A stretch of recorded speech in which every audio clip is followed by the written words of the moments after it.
నమస్తే. ప్రస్తుతం కుకట్పల్లి ఏరియాలోని నిజాంపేట్ ఏరియాలో ఉన్నాం. సో నిజాంపేట్ ఏరియాలోని వేదాంత్ లెర్నింగ్ సెంటర్ అనేది ఇక్కడ జేఈ కావచ్చు, నీట్ సంబంధించిన కోచింగ్ సెంటర్ ఇది దీనికి సంబంధించి.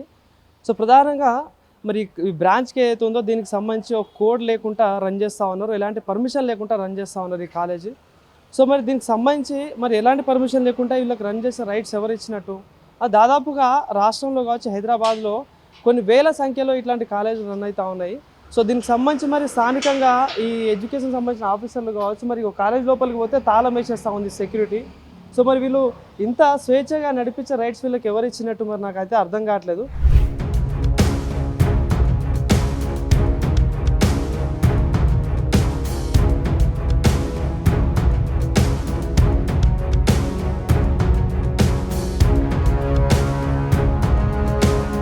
మరి వీళ్ళు తప్పు చేయనప్పుడు తాళం వేసేసి లోపలికి అలౌ చేయకుండా ఎందుకు మరి ఇట్లాంటివి చేస్తూ ఉన్నారు? సో ఒక ఎన్ఓసి కావచ్చు, ఒక ఫైర్ సేఫ్టీ కావచ్చు, ఎలాంటి పర్మిషన్స్ లేకుండా ఈ కాలేజ్ రన్ అవుతూ ఉంది.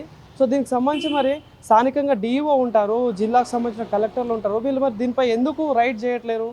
సో మరి విద్యని వ్యాపారంగా ఇంత పెద్ద ఎత్తున వీళ్ళు దోపిడీ చేస్తూ ఉంటే మరి ఎందుకు మరి దీనికి సంబంధించిన ఆఫీసర్లు కావచ్చు ఎందుకు దీనిపై ఎలాంటి యాక్షన్ తీసుకోవట్లేదు? మరి దీనికి సంబంధించి డిఈఓకి తెలిసి జరుగుతూ ఉందా, తెలియకుండా జరుగుతూ ఉందా మరి ఇదంతా? సో ఇప్పుడు లోపలికి వెళ్దామని అయితే ఎవరితోనో మాట్లాడండి, వాళ్ళతో మాట్లాడండి, వీళ్ళతో మాట్లాడని చెప్తా ఉన్నారు. కాలేజ్ రన్ అవుతూ ఉంది, లోపల పిల్లలు ఉన్నారు, మరి ఎందుకు ఎవరిచ్చి వీళ్ళకి పర్మిషన్?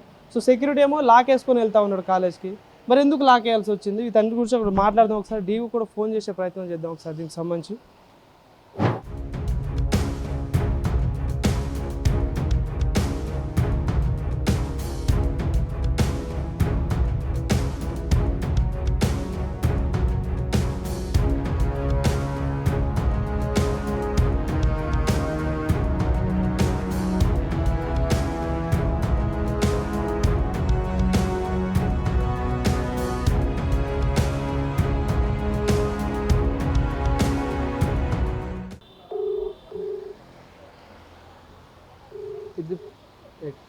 సో ఇది పరిస్థితి అండి.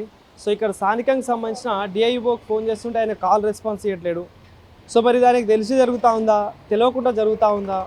సో మరి ఇంత ఇల్లీగల్గా ఇక్కడ నడుస్తూ ఉంటే మరి దీనిపై ఎందుకు ఇంతవరకు యాక్షన్ తీసుకోవట్లేదు? దాదాపుగా కొన్ని ఇయర్స్ నుండి నడుస్తూ ఉంది ఈ కాలేజ్.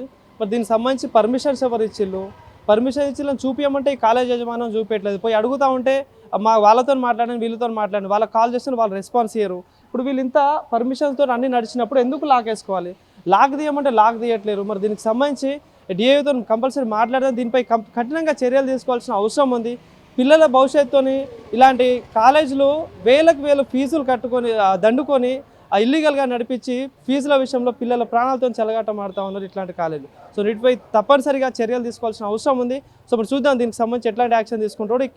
డిఐఓ గారితో కూడా ఒకసారి మాట్లాడి దీనికి సంబంధించి ఫర్దర్గా ఎట్లాంటి యాక్షన్ తీసుకుంటారో కూడా తెలుసుకునే ప్రయత్నం చేద్దాం.